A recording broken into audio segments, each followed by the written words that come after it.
এই যে hello guys, এই যে আমাদের মহিত ভাই মাছের খাবার দিতে আইছে খাবারে। মাছ এখন নাকি মাছে খাবার দিবে, আর সন্ধ্যার পরে নাকি মাছ মারবে। তো দেখা যাক কি খাবার দিতেছে। ওকে গাইস, এই পুষ্কিতে মাছ চুরি করে দেয়, তার বাপের হাতে দাবু খাইতে বেড়াবার। আবার এই যে খান দেয় ডাব চুরি করতে গিয়েও এই যে ও আবার দাবুরও খাইছে, ধরাও খাই গেছিল প্রায়। আর কইস নালিশ বন্ধ দিয়েছিল বাড়ি। হ্যাঁ কি হয়েছে? বাড়ি নালিশ দিয়েছিল ডাব খাবে।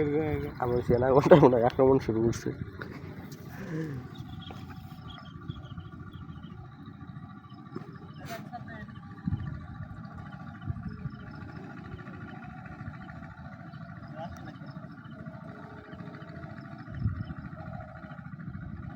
আমি সালাটা ফোন করছি। আসলে 1 মিনিট লাগবে আমার। আরে ফোন দে বোদা, তো ফোন দে কি ইন্দারটা ফোন দে, 2 সেকেন্ডে কাম হয়ে যাবে। আতার বাড়তে লাগছে না।